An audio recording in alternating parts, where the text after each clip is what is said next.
మిల్లుల్లో కోట్ల విలువైన ధాన్యం మాయం. ఏమైపోయింది, ఎలా మాయమైందని ఎంక్వైరీ చేస్తే షాకింగ్ విషయాలు బయటకొచ్చాయి. దీంతో దొంగలు మింగింది కక్కించేందుకు రంగం సిద్ధమైంది. నిజామాబాద్ జిల్లాలో కస్టమ్ మిల్లింగ్ కోసం ప్రభుత్వం మిల్లర్లకు కేటాయించిన కోట్ల విలువైన ధాన్యం పక్కదారి పట్టింది. రైస్ మిల్లర్లు ధాన్యాన్ని మిల్లింగ్ చేసి బియ్యంగా తిరిగి ఇవ్వాల్సి ఉండగా ధాన్యాన్ని అమ్మేశారు. సన్నధాన్యం గల్లంతి వ్యవహారంపై విజిలెన్స్ అండ్ ఎన్ఫోర్స్మెంట్ బృందాలు తనిఖీలు చేయగా కళ్లు బైర్లు కమ్మే విషయాలు వెలుగు చూస్తున్నాయి. జిల్లాకు చెందిన ప్రముఖ మిల్లర్ సుమారు 66 కోట్ల విలువ చేసే ధాన్యం పక్కదారి పట్టించినట్లు అధికారులు గుర్తించారు. కాలూరులోని సిద్ధిరామేశ్వర ఆగ్రో ఇండస్ట్రీస్ యజమానిపై పోలీసులకు ఫిర్యాదు చేయగా వివిధ సెక్షన్ల కింద కేసు నమోదు చేశారు.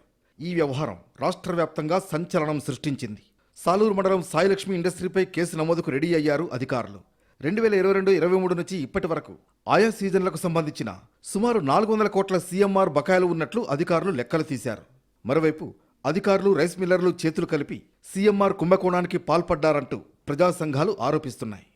యజమానులు, సివిల్ సప్లై అధికారులు, ఇతర అధికారులు, జిల్లా స్థాయి అధికారులు రైస్ మిల్ యజమానులతో కుమ్ముక్కై వేల కోట్ల రూపాయలు ఇవాళ ప్రభుత్వానికి ఇవ్వవలసిన సీఎంఆర్ డబ్బుని, బకాయిల్ని ఇవాళ పేరుకపోతా ఉన్న విషయాన్ని, ఇవాళ 8,26,000 క్వింటాళ్ళ ధాన్యాన్ని రైతులకు ముంచేశారు. అట్లా 200 కోట్ల రూపాయలు రైస్ మిల్ యజమానులు దీన్ని ఈరోజు ఆంపట్ చేశారు. ప్రభుత్వం రావాల్సిన 4,235 కోట్లను రికవర్ చేయకపోతే వాళ్ళ ఆస్తుల్ని జప్తు చేయాలని చెప్పేసి కూడా నేను డిమాండ్ చేస్తా ఉన్నాను. ప్రభుత్వం ప్రతి సీజన్లో రైతుల నుంచి ధాన్యం సేకరించి మరాడించేందుకు ఆయా మిల్లులకు కేటాయిస్తుంది. ప్రతి 100 కిలోల వడ్లకు 67 కిలోల బియ్యం ప్రభుత్వానికి తిరిగి ఇవ్వాల్సి ఉంటుంది. వడ్లను బియ్యంగా మార్చేందుకు ప్రభుత్వం మిల్లర్లకు ఛార్జీలను చెల్లిస్తుంది. కానీ 5 ఏళ్లుగా సీఎంఆర్ బకాయిలు పెండింగ్లో ఉంటున్నాయి. మిల్లుల యజమానులు ప్రభుత్వ ధాన్యం తీసుకుని పక్కదారి పట్టిస్తున్నారు. ఇలా ఇప్పటి వరకు కోట్లలో బకాయిలు పేరుకుపోయాయి. సీఎంఆర్ ఇవ్వని మిల్లర్లను గుర్తించి బ్లాక్ లిస్టులో పెట్టాలని ప్రభుత్వం చెప్పినా కొందరు అధికారులు వారికే తిరిగి కేటాయింపులు చేస్తూ వచ్చారు. నిజామాబాద్ జిల్లాలోనే 100 కోట్ల రూపాయలు ఈరోజు రైస్ మిల్ వ్యాపారస్తులు ఆర్థికంగా గడించి ప్రభుత్వానికి నష్టం చేస్తూ ఉన్న అధికారులు కానీ ప్రభుత్వం కానీ ఈరోజు చూసి చూడనట్టుగా వ్యవహరించడంతో వాళ్ళ ఆటలు 3 పువ్వులు 6 కాయలుగా కొనసాగుతూ ఉన్నాయి.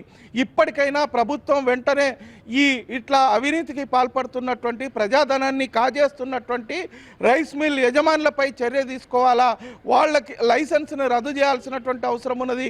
అప్పుడే ఇంకొకరు ఇట్లాంటి అవినీతికి పాల్పడకుండా జాగ్రత్త వహించేటువంటి పరిస్థితి ఉంటుంది. కస్టమ్ మిల్లింగ్లో రైస్ మిల్లర్ల అక్రమాలు తవ్విన కొద్దీ బయటకొస్తున్నాయి. కోట్లకు కోట్లు మింగేసిన వ్యవహారం హాట్ టాపిక్గా మారింది. అయితే అధికారుల పాత్రపైన లోతుగా దర్యాప్తు చేసి చర్యలు తీసుకోవాలని డిమాండ్ చేస్తున్నాయి ప్రజా సంఘాలు.